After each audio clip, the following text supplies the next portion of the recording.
नमस्कार दोस्तों, मैं रीशु। आज आप लोगों को बताने वाला हूं एनटीपीसी के सेकेंड शिफ्ट का एनालिसिस कराऊंगा, जो 5 जून का जो आज का जो एग्ज़ाम हुआ है उसके बारे में।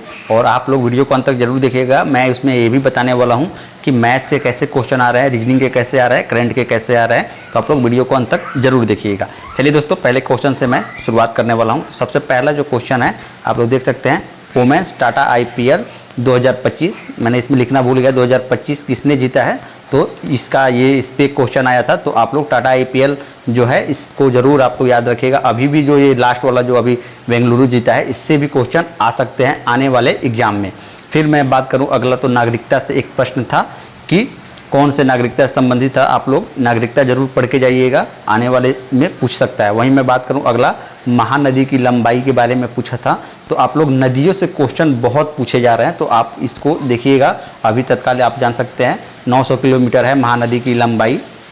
ये भी पूछ सकता है आगे की महानदी कहाँ से निकलती है, इसकी सहायक नदी भी पूछ सकता है। फिर मैं अगला बात करूँ, चौथा क्वेश्चन देख सकते हैं, जनजातियों का कल्याण के अनुसूची से संबंधित है। तो जनजातियों के जो कल्याण है वो किस अनुसूचित से संबंधित है, इससे आप लोगों को बताना है। तो ये 5 और 6ठी अनुसूची से संबंधित है। वहीं मैं बात करूं अगला क्वेश्चन, तो सौरा नृत्य किस राज्य में किया जाता है। तो ये भी क्वेश्चन पूछा गया था। तो ये उड़ीसा राज्य में सौरा नृत्य किया जाता है।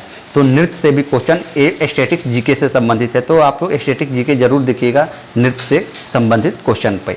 फिर मैं अगला बात करूं आप लोगों के, तो देख सकते हैं 1530 में किसने साम्राज्य को सुदृढ़ कर मर गया। तो वो जो है बाबर है। तो आप लोग ये जो अपना औरंगजेब, बाबर, ये सब है, इससे भी क्वेश्चन बराबर पूछे जाते हैं जो मुगल सल्तनत से संबंधित है। तो ये आप लोग एक बार जरूर पढ़ के जाइएगा, मुगल सल्तनत। फिर मैं बात करूं अगला आप लोग देख सकते हैं, गंगा की सहायक नदी बंगाल की खाड़ी में नहीं गिरती है। वो कौन सी नदी है जो गंगा की सहायक है, जो सतलज नदी है, जो जाके आप लोग के बंगाल के खाड़ी में ये नहीं गिरती है। वही मैं बात करूं अगला क्वेश्चन, तो 106वां संविधान संशोधन के तहत कितने प्रतिशत आरक्षण दिए गए, इससे क्वेश्चन था। तो आप लोग संविधान संशोधन जरूर पढ़ के जाइएगा, उससे भी क्वेश्चन पूछे जा रहे हैं। तो 33% आरक्षण दिए गए थे। वहीं मैं बात करूं तो न्यायमूर्ति, अगला क्वेश्चन, न्यायमूर्ति BR गवई भारत के कितने नंबर के मुख्य न्यायाधीश है। तो ये 92वें नंबर के मुख्य न्यायाधीश है। तो इससे भी क्वेश्चन, मुख्य न्यायाधीश से भी क्वेश्चन पूछे जा रहे हैं। तो आप लोग वो पढ़ के जरूर जाइएगा। फिर मैं बात करूं अगला, देख लीजिए, प्रतिजैविक का खोज किससे की गई, इसे क्या नाम दिया गया। तो ये क्वेश्चन आया है, आप लोग इसके आंसर कमेंट में बताइएगा। और आप लोगों को ये क्वेश्चन अच्छा खासा है जो कि बायो से क्वेश्चन पूछा गया है। फिर मैं अगला बात करूं तो अगले पैरा ओलंपिक कहाँ होगा। तो ओलंपिक से भी क्वेश्चन पूछे जाते हैं। अभी पैरा ओलंपिक का पूछा गया है कि अगला पैरा ओलंपिक कहाँ होगा। अभी जो हुआ है इसके बारे में भी क्वेश्चन आ सकता है। तो ये आप लोग पैरा ओलंपिक एक बार जरूर देख के जाइएगा। वहीं मैं अगला बात करूं तो सिंधु की सहायक नदी से क्वेश्चन पूछा गया है। तो दोस्तों नदी से आज ही के शिफ्ट में लगभग 2-3 क्वेश्चन नदी से ही पूछ लिए गए हैं। दोस्तों अगला मैं बात करूं कि अब मैं बात करने वाला हूं क्वेश्चन पूछे कैसे जा रहे हैं, इसके बारे में भी थोड़ा देख लेते हैं। दोस्तों आप लोग को सबसे पहले देख लीजिए, यहाँ पे मैथ जो है, मैथ मॉडरेट आ रहा है। ऐसा नहीं है कि मैथ आप इजी में ले सकते हैं। मैथ का जो है वो अच्छे खासे, मतलब अच्छे आ रहे हैं मैथ। उसमें कैलकुलेशन वाला जो क्वेश्चन ज़्यादा आ रहा है, जिसमें टाइम आप लोगों के लग सकते हैं। तो आप लोग ध्यान से मैथ सॉल्व कीजिएगा, क्योंकि इसमें टाइम ज़्यादा आप लोगों के लग सकते हैं।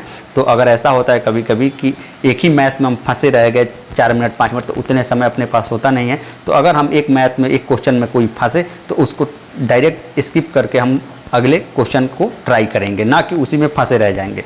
अब मैं रीजनिंग की बात करूं तो रीजनिंग दोस्तों हार्ड पूछी जा रही है और कई सीरीज पूछे जा रहे हैं। तो आप लोग रीजनिंग को थोड़ा अच्छे से, मतलब इस पढ़ के जाइएगा। वहीं मैं बात करूं तो जीके जो है वो जीके ज़्यादा हार्ड और मॉडरेट नहीं है, जीके इजी है।